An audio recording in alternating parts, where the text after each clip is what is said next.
بیانات آپ نے سن لیے. آج رانا ثناء اللہ نے پریس کانفرنس کر کے یہ کہا ہے کہ آپ لوگ جو لانگ مارچ کر رہے ہیں بیسیکلی اس کا مقصد فوت ہو گیا ہے اور خطرہ بھی انہوں نے ظاہر کر دیا ہے. تو یہ بتائیں, سب سے پہلے تو اس پہ ہی بات کریں گے کہ پنجاب کی حدود میں جلسہ ہونا ہے, یعنی جو پنڈی آپ لوگ جا رہے ہیں وہاں پر آپ کی ہی حکومت ہے, اور یہ بھی دیکھا جائے کہ گراؤنڈ میں ہیلی کاپٹر اتارنے کی اجازت جی ایچ کیو سے مل جاتی ہے لیکن انتظامیہ بھی انکار کر دیتی ہے. تو یہ کیا رکاوٹیں ہیں اور کون رکاوٹیں ڈال رہا ہے عمران اسماعیل صاحب؟ بسم اللہ الرحمن الرحیم. دیکھیں صرف پہلے تو میں یہ آپ کو واضح کر دوں کہ ہماری جو موومنٹ ہے اس کا اس اہم تعیناتی سے کوئی تعلق واسطہ نہیں. عمران خان صاحب نے جو یہ موومنٹ پوری بلڈ کی اور یہ سارا کچھ ہے حقیقی آزادی کے لیے, اور رانا ثناء اللہ کیونکہ خود ایک ایسی جماعت سے تعلق رکھتے ہیں جو کہ گود میں جس کی پیدائش ہوئی ہے, جنرل جیلانی نواز شریف کو لے کر آئے, پھر اس کے بعد ضیاءالحق نے ان کے اوپر ہاتھ رکھا, وہ کس طرح سے انہوں نے جماعت بنائی, جماعت بعد میں بنی, پہلے وہ وزیر اعلیٰ بن گئے. وہ ساری چیزیں ہمیں یاد ہیں, آج تک ہم بھولے نہیں ہیں. وہ جنرل ضیاءالحق کو اپنے روحانی باپ کہتے تھے, وہ کہتے تھے کہ جی ان کا کہاں ضیاءالحق اور کہاں بے نظیر بھٹو, ان کا کوئی موازنہ نہیں ہے, اس طرح کی باتیں ساری. اور یہ سارے اسی اسکول آف تھاٹس کے ہیں. یہ سمجھتے ہیں کہ عوام کی طاقت جو ہے وہ زیرو ہے, عوام سٹیک ہولڈر نہیں ہے. ہم جب تک اس بات کو تسلیم نہیں کریں گے کہ اصل سٹیک ہولڈر عوام ہے اور عوام جو چاہتے ہیں وہ ہونا چاہیے اس جمہوریت کے دور میں یا جمہوریت کے اندر, تو وہ نہیں ہوگا. رانا ثناء اللہ کے جو آج کا پریس اسٹیٹمنٹ ہے بالکل بات چیت میں آتا ہوں, وہ سیاستدانوں کے پاس آئیں, ان سے بات کریں, گھومتا ہے, وہیں سے حل نکلے گا. ہم تیار ہیں. وہ ایک بار اقرار کریں کہ ہاں ارلی الیکشن پہ بات کرنے کے لیے تیار ہیں, ڈیٹ پہ بیٹھ کے ڈسکس کر لیتے ہیں. ہم نے تو کبھی منع نہیں کیا, ہم نے ہمیشہ کہا کہ ہمارا 1 پوائنٹ ایجنڈا ہے. جلسے کا بتائیں عمران اسماعیل صاحب, کیونکہ اس پر ہم آتے ہیں. یہ جو آپ بات کر رہے ہیں کہ جلسہ اور دہشت گردی کے بعد, یہ آپ کو اجازت مل رہی ہے پریڈ گراؤنڈ میں ہیلی کاپٹر اتارنے کی, جی ایچ کیو سے مل جاتی ہے, انتظامیہ نہیں دے رہی, پنجاب میں آپ کی حکومت ہے, تو یہ اب رکاوٹوں کا سلسلہ کیوں ہے, کیا ہے, یہ ذرا بتا دیں. میں اس پہ جواب دینے سے تھوڑا قاصر ہوں کہ آخر پنجاب کی حکومت ہوتے ساتھ ہمیں کیوں دقت آ رہی ہے. تو یہ جو اب تک آپ لوگ مختلف علاقوں میں ٹھہرتے تھے, جلسے کرتے تھے حملے سے پہلے خان صاحب پہ, تو وہ انتظامیہ آن بورڈ ہوتی تھی اس وقت, صرف یہاں پہ انتظامیہ اجازت نہیں دے رہی, ایسے ہی عمران اسماعیل صاحب؟ میرا خیال ہے انتظامیہ بھی اس وقت تھوڑی سی ڈری ہوئی ہے خان صاحب کی سیکیورٹی کو لے کے. وہ سمجھتے ہیں کہ شاید اس کو جو سیکیور کرنا ہے ایریا کو, وہ ان کو اپنا شاید سسٹم کو صحیح نہیں لگ رہا ہوگا, آئی ڈونٹ نو.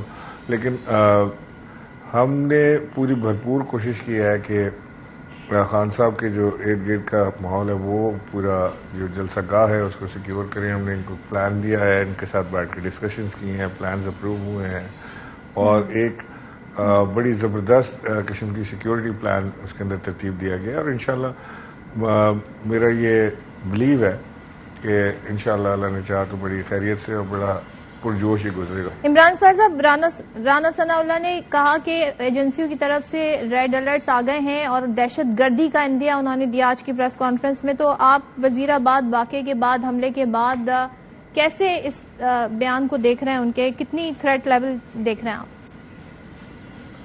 دیکھیں, اگر تو کوئی تھریٹ ہے اور رانا ثناء اللہ کو اس کا پتہ ہے تو وہ بتائیں. خالی ایک پیپر پہ لکھ کے دے دینا کہ جی ہمارا خیال ہے کہ یہاں دہشت گردی ہو سکتی ہے. جب میں گورنر تھا نا تو ہر کوئی مہینے کے بعد ایک وہ آ جاتا تھا پیپر, جی ریڈ الرٹ, تھریٹ الرٹ, کی سیکیورٹی انہانس کر دیں, جی بڑا خطرات ہیں. یہ ایک ریگولر بھی چلتا ہے ان کے یہاں. لیکن اگر کوئی واقعتاً ان کو یہ محسوس ہو رہا ہے کہ وہاں پہ کوئی تھریٹ ہے تو بتائیں قوم کو, اور ہمیں بتائیں کہ اس کو سیکیور کرنے کے لیے کیا کر رہے ہیں. زندگی تھریٹ الرٹ پہ ہالٹ پہ نہیں آ جاتی. پاکستان رک نہیں جائے گا تھریٹ الرٹ پہ. اگر پاکستان میں اسٹاک ایکسچینج کو تھریٹ الرٹ ہو تو کیا کریں گے, بند کر دیں گے اسٹاک ایکسچینج.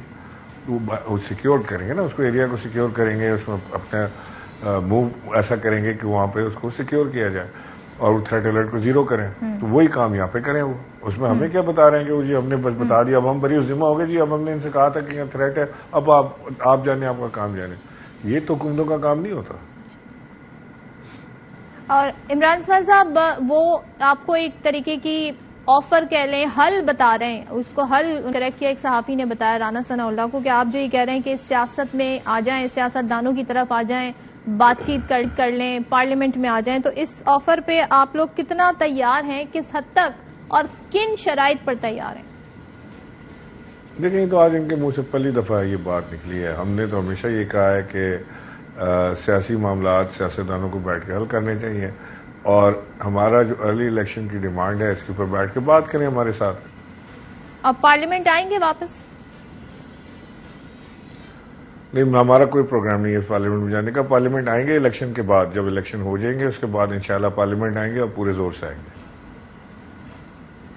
اچھا، خواجہ آصف نے اسحاق ڈار سے جو ملاقات ہوئی صدر کی اور آپ کے کچھ ایم این ایز کے جو انفارمل رابطے ہوئے ہیں اس کے بارے میں بیان دیا کہ آپ لوگوں کو الیکشن کی تاریخ چاہیے، وہ اسے فیس سیونگ کہہ رہے ہیں. خواجہ آصف کی ابھی ہم نے گفتگو بھی سنائی، جس کا مطلب ہے کہ مقررہ وقت سے 1-2 ماہ پہلے بھی اگر الیکشن کی ڈیٹ دے دیتے ہیں تو پھر یہ ان کا مطالبہ بھی، یعنی آپ لوگوں کا مطالبہ بھی پورا ہو جائے گا، فیس سیونگ بھی مل جائے گی. کیا تحریک انصاف کو اس طرح کی کوئی آفر کرائی گئی ہے جس کا اظہار خواجہ آصف کر رہے ہیں، اور اس پہ آپ لوگوں کا کیا رسپانس ہے؟